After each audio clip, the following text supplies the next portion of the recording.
¿Existen parámetros normales en el aspecto? Surge esto como una pregunta. Pues bueno, aquí es donde se abre el signo de interrogación. En base a todo lo que nosotros les hemos estado mencionando a lo largo del desarrollo de este diplomado, ¿ustedes qué piensan? ¿Existirán valores de referencia con respecto al aspecto de la muestra? Es una pregunta muy interesante y que sí de alguna forma quisimos plantear y que bueno, aprovecho para plantearla con ustedes porque no sé ustedes qué piensan. Creo que si nos basamos a la literatura, si nos basamos a la evidencia, es de esperarse que una muestra de orina presente un aspecto claro o de pronto ligeramente turbio. Pero en base a todo lo que nosotros hemos revisado a lo largo de este módulo y a lo largo de lo que llevamos del diplomado, también hemos mencionado que pudiera haber, en este caso, aspecto claro o ligeramente turbio que no sea normal. Puede haber muestras de orina que sean claras, pero que sean totalmente anormales. O podemos encontrar el caso contrario, orinas extremadamente turbias que no estén correlacionados a alguna patología. Entonces van a ser orinas normales. Entonces esto es un gran dilema. ¿Existen parámetros de referencia para el aspecto? Esto pues bueno es muy... abre muchísimas posibilidades. Creo que esperaríamos, en teoría esperaríamos que una muestra sea clara o de pronto ligeramente turbia. Pero eso de pronto a lo mejor lo pudiéramos considerar como algo normal. Y es lo que de pronto a lo mejor en teoría se esperaría.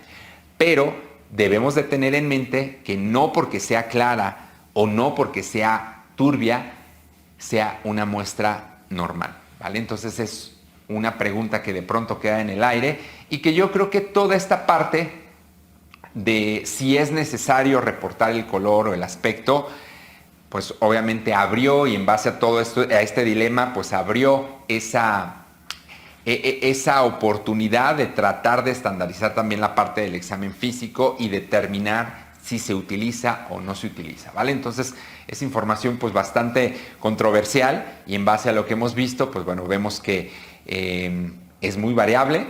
En condiciones normales, pues bueno, esperaríamos estos dos puntos, que sea clara o ligeramente turbia, pero, repito, con la conciencia de que probablemente nos estemos equivocando, ¿vale? Vamos a hablar ahora de un siguiente punto, del volumen urinario, ¿vale? Entonces, existen diferentes factores que influyen en el volumen de la orina. En este caso, pues bueno, la hidratación, si la persona hace ejercicio, de pronto si a lo mejor hay alguna patología o en este caso alguna situación propiamente en el estado de salud que repercuta en el volumen urinario. Aquí está apareciendo una tabla en donde pues prácticamente se ve cuál es el volumen promedio que se esperaría en nosotros como pacientes en las diferentes etapas de la vida, ¿vale? En la primera semana de vida en los bebés recién nacidos, el volumen diario, en este caso, va de 30 a 50 mililitros. Es decir, que un bebé recién nacido es de esperarse que orine en todo un día entre 30 y 50 mililitros. Es decir, que 5 a 10 mililitros por cada kilogramo del bebé. En el caso de bebés que ya tengan un mes de nacido, el volumen aumenta de 200 a 400 mililitros, esperando que por cada kilogramo de peso de este bebé orine entre 70 a 80 mililitros. Ya bebés más grandes, como son de un año de vida, se espera que orinen entre 600 a 700 mililitros, esperando que entre 65 y 70 mililitros por kilogramo sea el volumen que orine en este caso este bebé de un año. En el caso de ya niños de 10 años, se esperaría que el volumen urinario diario sería de 900 a 1100 mililitros, esperando que 40 a 50 mililitros sea lo ideal por cada kilogramo de peso, sea el volumen que esté orinando por cada kilogramo de peso, y en el caso, por ejemplo, de los adultos, se esperaría que orinemos entre 1.200 a 1.500 mililitros, más o menos de 20 a 25 mililitros por cada kilogramo de peso que tengamos. Entonces vemos cómo es que, dependiendo la etapa de la vida, es el volumen de orina que estaríamos generando o produciendo en este caso al día, ¿vale? Vamos a hablar de diferentes términos que están correlacionados en este caso con el volumen de orina. Tenemos aquí la poliuria, vamos a hablar de la oliguria y vamos a hablar de anuria, ¿vale? Entonces, ¿qué es la poliuria? En este caso, la poliuria puede ser no patológica o patológica, ¿vale?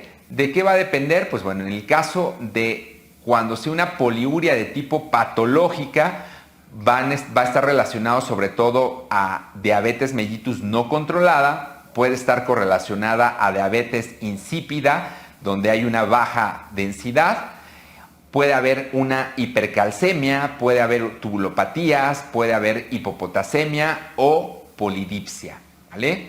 Entonces puede ser que esta poliuria esté relacionado a este tipo de patologías, o simplemente, si es no patológica, pues puede ser que el paciente esté teniendo una ingesta de agua o de líquidos excesiva y por esta razón esté orinando más de lo normal.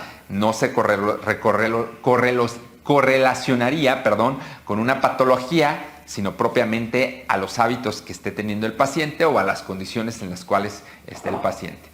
Vamos a hablar ahora de la oliguria. La oliguria, pues bueno, se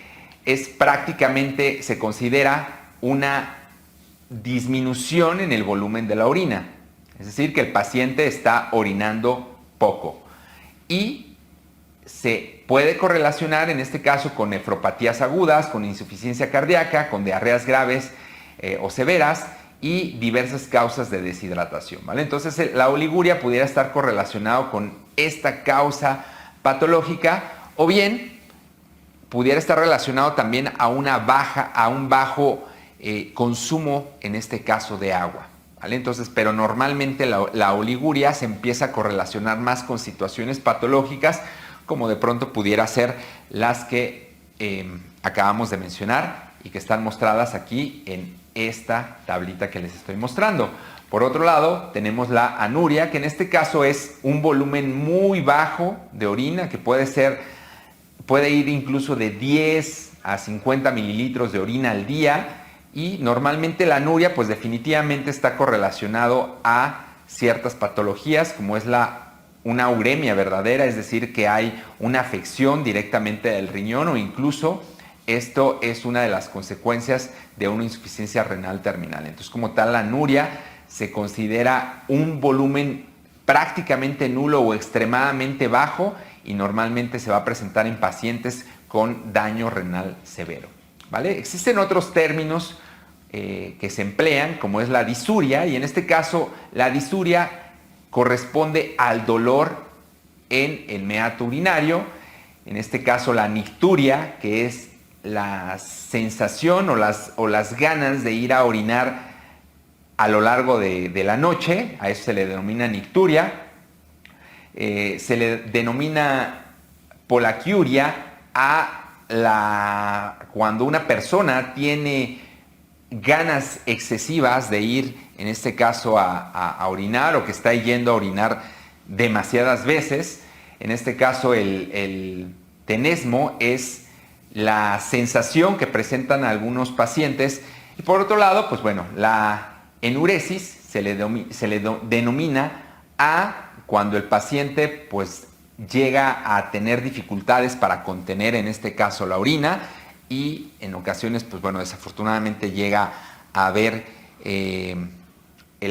micción involuntaria, y en este tipo de pacientes a esto se le denomina enuresis, y son términos que comúnmente se emplean también, y esto simplemente es como un brevario cultural para irnos familiarizando con los diferentes términos médicos, que en ocasiones, pues bueno, este tipo de términos pudieran ser o pudieran estar incluidos en el diagnóstico presuntivo o como una información adicional por parte del área médica, el por qué están remitiendo a algunos pacientes al laboratorio a realizar los estudios correspondientes. Entonces, surge la siguiente pregunta. Ya hablamos del examen físico y ya hablamos un poquito del color y del aspecto, pero bueno, en base al color y el aspecto surge esta pregunta.